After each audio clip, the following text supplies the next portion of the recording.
क्या आप उत्तर प्रदेश में ग्रुप बी और ग्रुप सी लेवल की नौकरी पाना चाहते हैं? तो मैं आज बात करने जा रही हूँ एक ऐसे एग्ज़ाम की जिसको दे करके आप ग्रुप बी और ग्रुप सी लेवल की नौकरी पा सकते हैं, यानी सरकारी नौकरी में एक सीट तो हासिल हो ही सकती है और अच्छे से मेहनत करोगे तो ज़रूर मिल जाएगी। तो मैं बात करने जा रही हूँ पेट के एग्ज़ाम के बारे में, उसका सिलेबस क्या है, उसका एग्ज़ाम पैटर्न क्या है, सब कुछ मैं डिस्कस करूँगी। मैं अनामिका ग्रेरी आप सब लोगों का स्वागत करती हूँ अनामिका एडू वर्ल्ड में।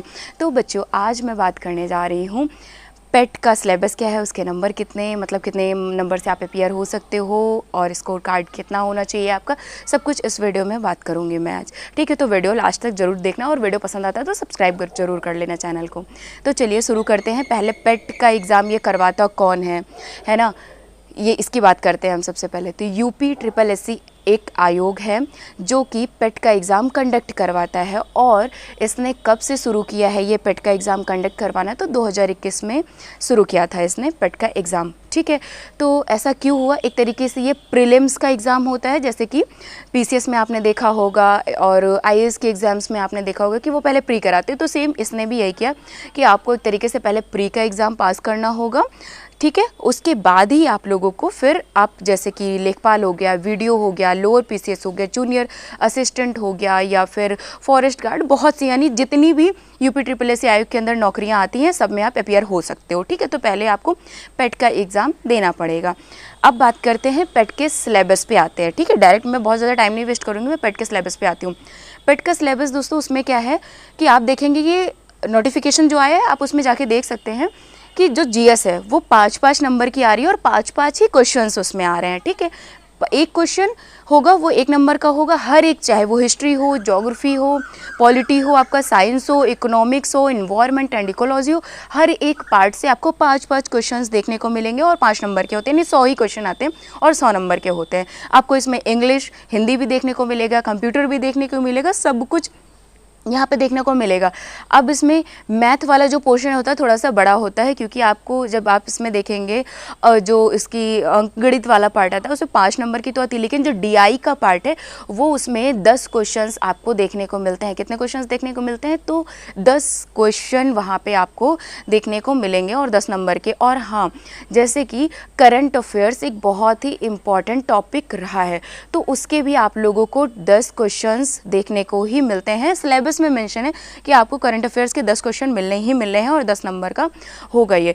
तो ये जो पार्ट्स हैं आपके बहुत ज़्यादा, DI का पोर्शन, करंट अफेयर्स हो गया, रीजनिंग हो गया, मैथ हो गया, ये सब आप लोगों का थोड़ा सा एक बड़ा, एक पूरे उसका कह ले तो ज़्यादा ही है। और इसमें देखेंगे आप GS में तो है ही, आपको पूरी चीज़ें पढ़नी पड़ती हैं। तो एक तरीके से देखा जाए एक बहुत ही वास्ट इसका सिलेबस है और बच्चे देते भी हैं और काफ़ी सारे लोग अपियर हो सकते हैं। लेकिन अगर आप इस एग्ज़ाम को नहीं देते हैं तो क्या आप लेखपाल दे पाएंगे, वीडियो दे पाएंगे? नहीं, कोई भी, यानी कि जितने भी एग्ज़ाम UPSSC कंडक्ट करवाता है आप एक भी एग्ज़ाम में अपियर हो ही नहीं पाएंगे, है ना।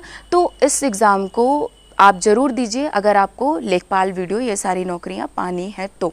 ठीक है, तो अब ये 100 नंबर का होता है। निगेटिव मार्किंग की बात कर लें इसमें तो 1/4 होती है इसकी निगेटिव मार्किंग। अब मैं बात करूंगी कि बीते सालों में, यानी जब भी इसने करवाया है तब इसकी कट ऑफ क्या रही है। जनरल OBC, जनरल कैटेगरी का हो गया, OBC हो गया, SC ST हो गया, क्या कट ऑफ रही है। तो अगर आप जनरल कैटेगरी से बिलोंग करते हैं तो चाहे आप मेल कैटेगरी से हो, मेल कैंडिडेट हो या फीमेल कैंडिडेट हो, दोनों को ही कम से कम नहीं है तो आपको 80+ लेकर के चलना ही पड़ेगा। बच्चा इसलिए कह रही हूँ 80+, क्योंकि आप उसमें सेफ़ रहोगे। अगर आपका परसेंटाइल 80+ आता है तो आप सेफ़ हो, है ना। मतलब जैसे कि लेखपाल आता है और वीडियो आता है, कोई भी, तो आप इसमें बाहर नहीं हो सकते हो, क्योंकि वहाँ पे क्या होता है फिर पूरी चीज़ें देखी जाती हैं। अगर आप वहाँ से बाहर हो रहे हो, उससे भी ज़्यादा बच्चों के हैं तो छाट देते हैं बच्चों को, है ना। तो OBC में भी आप 75+ लेकर के चलो, ये 70+ लेकर के चलना ही चलना है कि आपको इतना परसेंटाइल आपका होना ही चाहिए। 2021 में जब हुआ था तो जो बच्चे 80+ या 85+ थे वो सेफ़ उसमें थे, सेफ, यानी कि लेखपाल का हो या फिर जूनियर असिस्टेंट का एग्ज़ाम हो या वीडियो का एग्ज़ाम हो, सब में वो लोग सेफ कैटेगरी में थे। तो आपको ये सारी चीज़ें देखनी पड़ेंगी। अब इससे आपका मतलब बेनिफिट क्या, जैसे कि पहले क्या था 1 साल की इसकी वैलिडिटी थी, है ना। जो पेट का एग्ज़ाम होता था या आपका जो स्कोर कार्ड मिलता था उसकी क्या मतलब यानी जो रहता था कि वैलिड कितने टाइम तक है, क्या टाइम ड्यूरेशन, तो वो 1 साल के लिए ही होता था कि आपको 1 साल तक ही इस कार्ड को वैलिड माना जाएगा और उसके बाद फिर नहीं।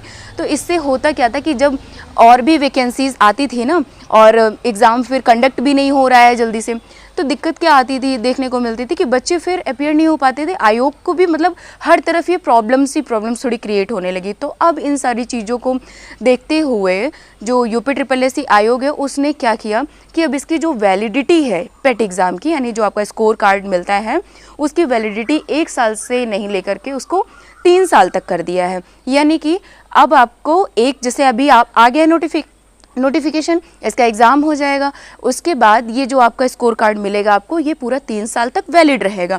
यानी इन 3 सालों में जो भी नौकरी आएंगी, कुछ भी हो, सब चीज़ों के लिए आप अपीयर हैं। अब एक बात और, अगर एग्ज़ाम हर साल होता है जैसे अभी हुआ, अगर 2027 में इसने फिर से करा लिया, UPSSC आयोग ने फिर से इस एग्ज़ाम को कंडक्ट कराया, तो जिन बच्चों का जैसे इस क्या है परसेंटाइल कम है ना, तो वो अपने परसेंटाइल को बढ़ा सकते हैं, या किसी कारणों से कोई बच्चा इस एग्ज़ाम में अपीयर नहीं हो पाया, नहीं दे पाया है, तो उसके लिए भी मौका रहेगा। जैसे कि पिछला वाला जो पेट का एग्ज़ाम हुआ था उसमें अगर किसी कैंडिडेट के नंबर कम है, चाहे वो किसी भी कैटेगरी से बिलोंग करता हो, लाइक जनरल, OBC या SC ST किसी भी कैटेगरी से हो, और उसका नंबर कम है, तो ये अपॉर्चुनिटी अच्छी है कि अब दोबारा से फॉर्म आ चुका है और आपको बढ़िया नंबर आप इंक्रीज़ कर सकते हो। अपना मेहनत करो, अच्छे से एग्ज़ाम दो और नंबर आपके बढ़ाने का मौका मिल रहा है आपको। और जो लोग किसी कारणवश एग्ज़ाम को नहीं दे पाए थे, फॉर्म नहीं फिल कर पाए थे, उनके लिए भी अपॉर्चुनिटी है कि इस एग्ज़ाम को क्या करें, दे सकते हैं। क्योंकि बहुत सारे ऐसे बच्चे थे और आप लोगों ने देखा होगा कि काफ़ी ज़्यादा प्रोटेस्ट भी इसमें हुआ था, धरना प्रदर्शन वगैरह किए थे लोअर PCS का जब अभी फॉर्म आया था, क्योंकि उसमें बच्चों की डिमांड थी कि इससे क्या किया जाए, पेट को हटाया जाए। तो अब पेट का एग्ज़ाम आ ही चुका है, तो आप सब लोग भी क्या करिए, फॉर्म को फिल करिए और उसके बाद जितनी भी नौकरी आती है उन सब के लिए आप अपीयर हैं, फॉर्म बढ़िया से नंबर लेकर आइए और अच्छे से एक एग्ज़ाम को दीजिए। तो ऑल द बेस्ट आप सभी लोगों को पहले से ही मैं बोल रही हूँ। और अगर वीडियो आप लोगों के लिए इन्फॉर्मेटिव रहा तो लाइक और सब्सक्राइब ज़रूर करिएगा। और हाँ, कमेंट में ज़रूर बताइएगा कि आपका कौन सा पोर्शन वीक है सबसे ज़्यादा, और या फिर मतलब आप अगर पिछले टाइम वाले में आप अपीयर रहे हैं तो कितना नंबर आप लोगों का रहा है, सारी चीज़ों को। क्योंकि नेक्स्ट वीडियो में मैं बताऊंगी कि किस सब्जेक्ट से क्या चीज़ें और आप कहाँ से क्या चीज़ें पढ़ सकते हो, सब कुछ मैं सारी चीज़ें मैं डिस्कस करूँगी। तो चलिए फिर मिलते हैं नेक्स्ट वीडियो में, और आगे भी मैं आप लोगों के ऐसे ही इंफॉर्मेटिव वीडियो लाती रहूँगी। तो मिलते हैं नेक्स्ट वीडियो में। जय हिंद।